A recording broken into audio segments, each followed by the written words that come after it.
সুপ্রিয় দর্শক, আসসালামু আলাইকুম। আপনাদের সবাইকে স্বাগত জানাচ্ছি এখনকার আলোচনা। আপনাদের সঙ্গে আছি আমি সিরাজুল ইসলাম। দর্শক, রাতভর ইরান এবং আমেরিকার মধ্যে ব্যাপক সংঘর্ষ হয়েছে। ইরানের হামলায় আমেরিকার বড় রকমের ক্ষয়ক্ষতি হয়েছে। বলা যায় পুরো মধ্যপ্রাচ্য ইরানের ক্ষেপণাস্ত্র এবং ড্রোনের হামলায় জ্বলছে। এর ভেতরে ইরান কুয়েত, বাহরাইন এবং সংযুক্ত আরব আমিরাতের লোকজনকে মেসেজ দিয়েছে, বার্তা দিয়েছে, সতর্ক বার্তা, যাতে তারা মার্কিন সামরিক কোনো ঘাঁটির কাছে না থাকে। এমনকি যে সমস্ত জনবহুল এলাকায় আমেরিকার ক্ষেপণাস্ত্র প্রতিরক্ষা ব্যবস্থা বা হাইমার্স সিস্টেম, ক্ষেপণাস্ত্র ছোড়ার যে লঞ্চার, এগুলো মোতায়েন করা আছে, সেই সমস্ত জায়গা থেকে যেন নিরাপদ দূরত্ব বজায় রাখে লোকজনকে, কারণ ইরান সেখানে হামলা চালাবে। এদিকে চীনের প্রেসিডেন্ট শি জিনপিং সৌদি যুবরাজ মোহাম্মদ বিন সালমানকে উদ্দেশ্য করে একটি বার্তা দিয়েছেন। তিনি বলেছেন, পারস্য উপসাগরীয় অঞ্চলের তেল সম্পদ বাঁচাতে হলে আমেরিকাকে ইরানের উপরে হামলা করা থেকে বিরত রাখুন। অর্থাৎ ইরানের উপর যাতে আমেরিকা হামলা বন্ধ করে, তার বার্তা দিয়েছেন শি জিনপিং। শি জিনপিংয়ের এই মেসেজ, এই বার্তা আসলে কি অর্থ বহন করে, আমি সে বিষয়ে আশা করি বিস্তারিত আলোচনা করব।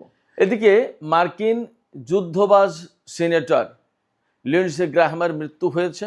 তিনি মারা গেছেন, কিন্তু তার মৃত্যু নিয়ে নানান বিতর্ক।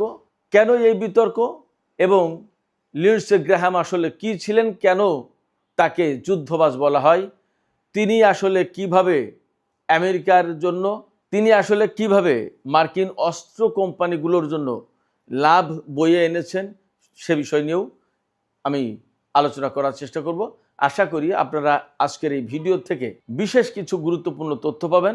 আর ভিডিও যদি ভালো লাগে তাহলে লাইক, কমেন্ট, শেয়ার করবেন এবং চ্যানেলটি সাবস্ক্রাইব করে সাথেই থাকবেন। দর্শক, শুরু করি ইরান এবং আমেরিকার মধ্যকার যে হামলা, পাল্টা হামলার ঘটনা, তা নিয়ে। এরই মধ্যে সামাজিক যোগাযোগের মাধ্যমে বিভিন্ন রকমের তথ্য ছড়িয়েছে। যেমন ইরান আমেরিকার আব্রাহাম লিঙ্কন বিমানবাহী রণতরীতে হামলা চালিয়েছে সিজিল ক্ষেপণাস্ত্র দিয়ে। আসলে এই তথ্যের কোনো বাস্তবতা আমি যাচাই বাছাই করতে পারিনি, শুধুমাত্র সামাজিক যোগাযোগ মাধ্যমে দেখছি।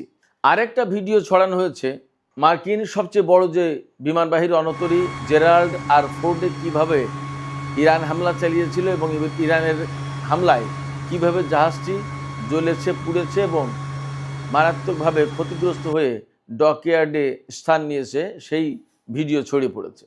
তবে বাস্তব যে ভিডিওগুলো বা বাস্তব যে তথ্য আমাদের কাছে আসছে, পাচ্ছি বা জানছি আমরা, সেটা হচ্ছে এই যে ইরান গত রাতে কুয়েতে ব্যাপক হামলা চালিয়েছে ক্ষেপণাস্ত্র দিয়ে এবং ড্রোন দিয়ে। ইরানের হামলায় কুয়েতে দুটো মার্কিন ঘাঁটি, আলী আল সালেম এয়ারবেস এবং শেখ আহমেদ আল জাবের বিমান ঘাঁটি, এই দুটো বিমান ঘাঁটিতে ব্যাপক ক্ষয়ক্ষতি হয়েছে। কোনো কোনো মাধ্যমে বলা হচ্ছে যে আমেরিকার একটা বিমান ঘাঁটি এখানে একদম সম্পূর্ণ ধ্বংস হয়ে গেছে। এই দুটো ঘাঁটিতে আমেরিকার হাইমার্স সিস্টেম, কেউ বলে হিমার্স, এই ক্ষেপণাস্ত্র ব্যবস্থা একদম ধ্বংস হয়েছে ইরানের ক্ষেপণাস্ত্র হামলায়। ইরান এইসব জায়গায় ব্যালিস্টিক ক্ষেপণাস্ত্র হামলা চালিয়েছে। তো এই হিমার্স ক্ষেপণাস্ত্র যে ব্যবস্থা, এর থেকে 6টা বা 12টা রকেট ছোড়া যায়, আর ক্ষেপণাস্ত্র হলে 2টো অথবা 4টা এরকম। এর আগে পেট্রো ডিফেন্স সিস্টেম ধ্বংস হয়েছে কুয়েতে। এরপরে আরও যা ধ্বংস হয়েছে তা হচ্ছে স্ট্র্যাটেজিক রাডার সিস্টেম এবং গোলা বারুদের গুদাম। এই গুদামে ক্ষেপণাস্ত্র ভর্তি ছিল, সেই গুদাম ধ্বংস হয়ে গেছে।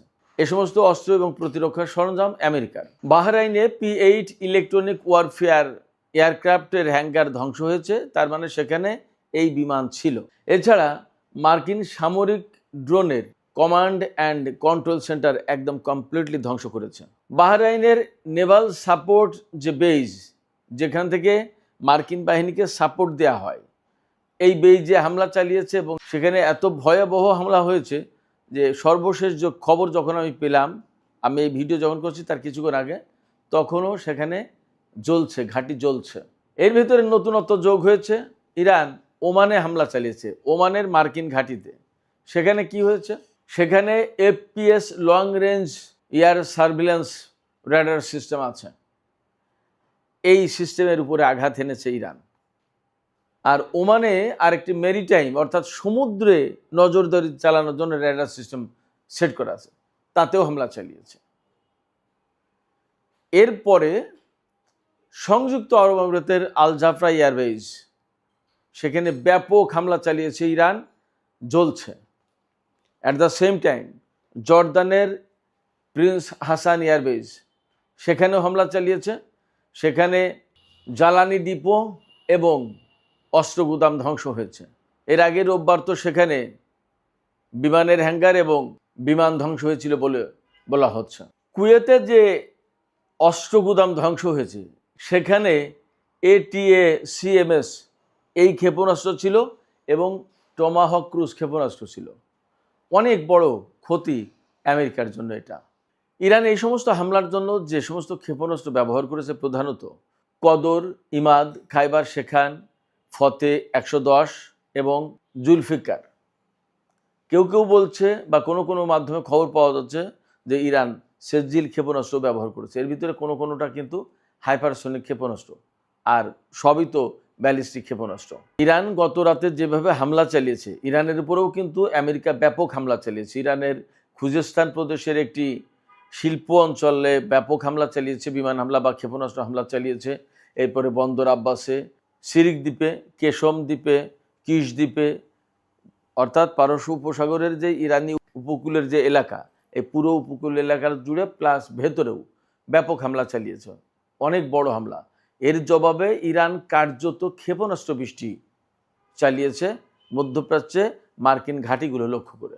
শুধু তাই না, ইরান এখানে যে সতর্ক বার্তা দিয়েছে কুয়েত, বাহরাইন এবং সংযুক্ত আরব আমিরাতে লোকজনকে, তাদেরকে বলেছে যে আপনারা সবাই মার্কিন ঘাঁটিগুলো থেকে নিরাপদ দূরত্বে থাকেন, তা নাহলে কিন্তু আপনারা মারা যাবেন, হামলা করবে ইরান।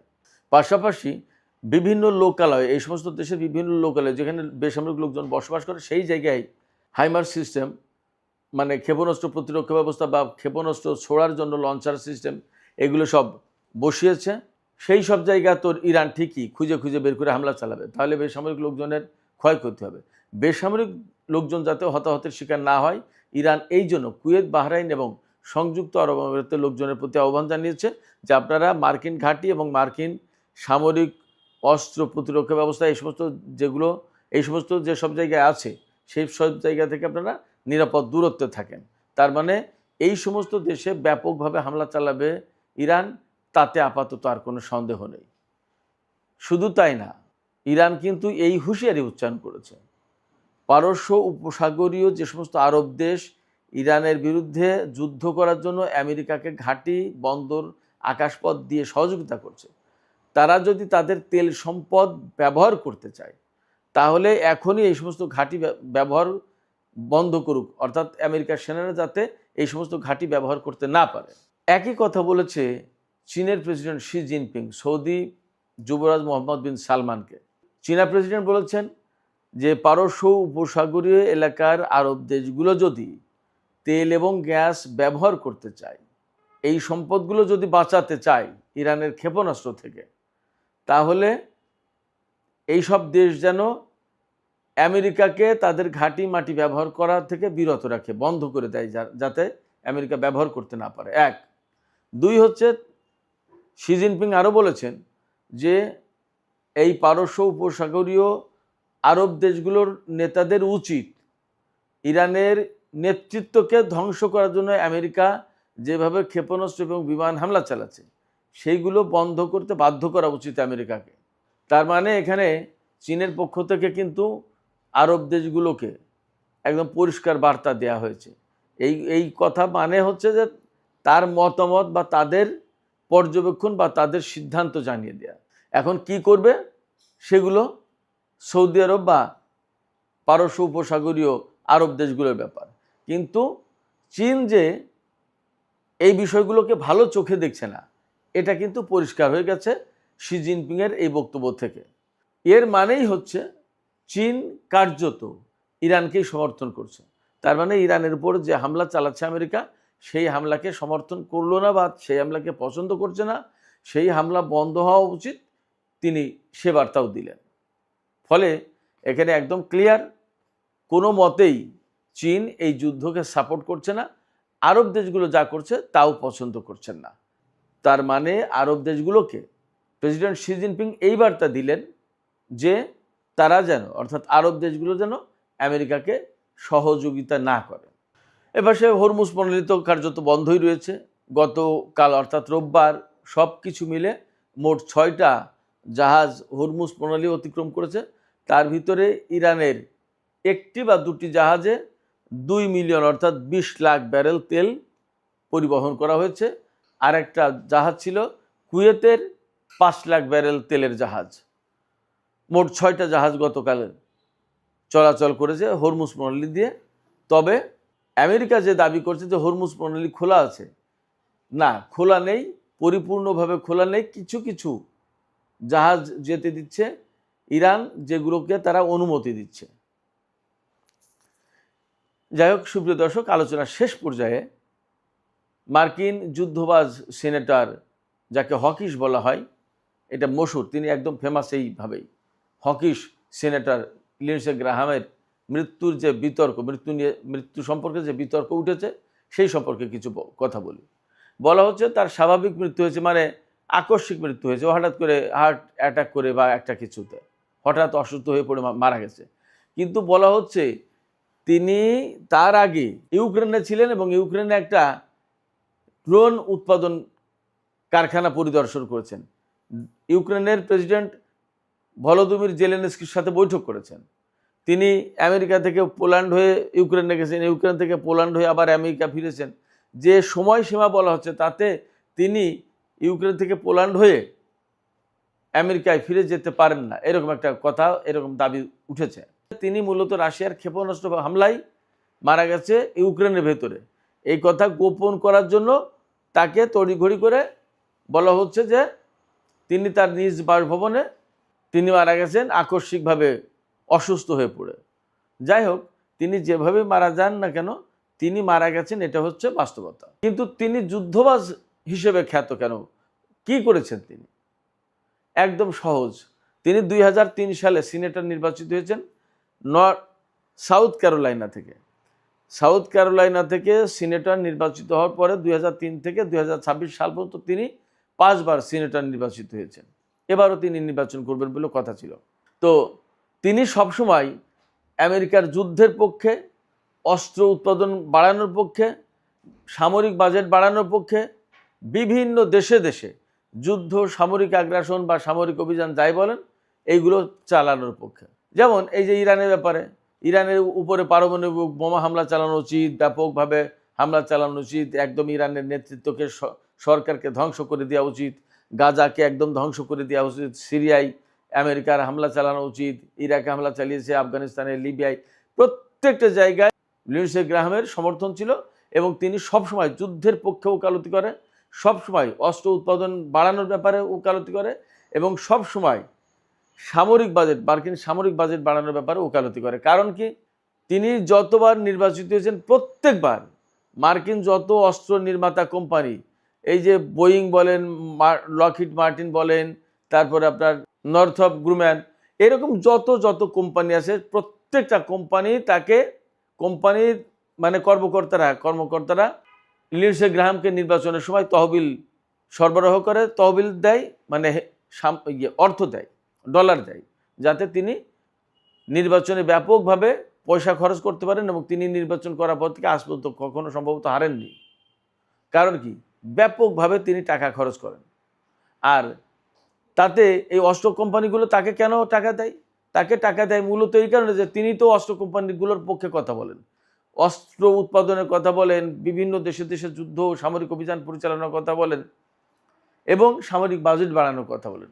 এইগুলো যখন হয় তখন অস্ত্র কোম্পানিগুলো আলটিমেটলি লাভবান হয়, যার কারণে লিন্ডসে গ্রাহামকে তারা সবাই পছন্দ করে, তাকে টাকা দেয় এবং তিনিও ওই সমস্ত অস্ত্র কোম্পানির জন্য কথা বলেন, কাজ করেন। ফলে এই লিন্ডসে গ্রাহাম কিন্তু মার্কিন অস্ত্র কোম্পানির স্বার্থ দেখে গেছেন বলে আমরা পর্যবেক্ষণে বলতে পারি। বাট তার এই যুদ্ধবাজ নীতি, অস্ত্র উৎপাদন, মার্কিন সামরিক বাজেট বাড়ানো, দেশে দেশে যুদ্ধ চাপিয়ে দেওয়া, এই সমস্ত বক্তব্য, তার এই সমস্ত অবস্থান, এই নীতির কারণে বিশ্বের বহু দেশ ব্যাপকভাবে ক্ষতিগ্রস্ত হয়েছে, তাতে কোনো সন্দেহ নেই। এবং এই ক্ষতিগ্রস্ত হওয়ার কারণে দেশে দেশে বিশেষ করে মুসলিম জনপদগুলো ধ্বংস হয়েছে এবং লাখ লাখ মানুষ, বেসামরিক মানুষ মারা গেছে। এর দায়ভাগ লিন্ডসে গ্রাহামের উপর বর্তায়, এতেও কোনো সন্দেহ নেই। সুপ্রিয় দর্শক, এখনকার মতো আলোচনা শেষ করতে চাইছি। আলোচনা শেষের আগে আমি আপনাদের কাছে প্রশ্ন করি, এই যে লিন্ডসে গ্রাহাম বিশ্বের বিভিন্ন দেশে দেশে মার্কিন সামরিক অভিযানের জন্য তার যে ভূমিকা, সেই ভূমিকার কারণে তাকে কি আসলে দায়ী না করে পারা যায়? তিনি কি দায়ী নন? আপনাদের মতামত কি? আপনাদের মতামত কমেন্টে জানাতে পারেন। আর ভিডিও ভালো লাগলে লাইক কমেন্ট শেয়ার করবেন এবং চ্যানেলটি সাবস্ক্রাইব করে সাথেই থাকবেন। সুপ্রিয় দর্শক, পরিশেষে আরেকটি কথা বলি, আমরা নতুন করে আরেকটি চ্যানেল খুলেছি, ইউটিউব চ্যানেল, যেখানে বাংলাদেশ, ভারত, পাকিস্তান, চীন, মিয়ানমার অর্থাৎ আমাদের দক্ষিণ এবং দক্ষিণ পূর্ব এশিয়ার ভূ রাজনীতি থেকে শুরু করে অর্থনৈতিক, আঞ্চলিক, কৌশলগত নানা বিষয়ে আলোচনা হবে এবং ইনডেপথ আলোচনা হবে। চ্যানেলটির নাম দেওয়া হয়েছে টক উইথ সিরাজ ইনসাইট। আশা করি আপনারা এই চ্যানেলটিও দেখবেন এবং সবাই সাবস্ক্রাইব করে পাশেই থাকবেন। আমি যে কথা বলতে চাই সেই কথা কিন্তু এই চ্যানেলে মূলত মধ্যপ্রাচ্য এবং ওই অঞ্চলের কথাগুলোই বেশি আসে।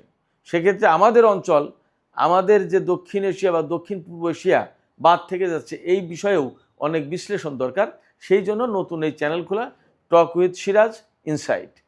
আশা করি দুটো চ্যানেলের সাথে আপনারা থাকবেন, সাবস্ক্রাইব করবেন, সহযোগিতা করবেন এবং প্রতিদিন নিত্য নতুন ইনডেপথ আলোচনা নিয়ে আপনাদের জন্য ভিডিও উপহার দেব। আশা করি আপনারা সঙ্গেই থাকবেন। সুপ্রিয় দর্শক, আজকের আলোচনা এখানেই শেষ করছি। আপনারা সবাই অনেক অনেক ভালো থাকুন। আল্লাহ হাফেজ।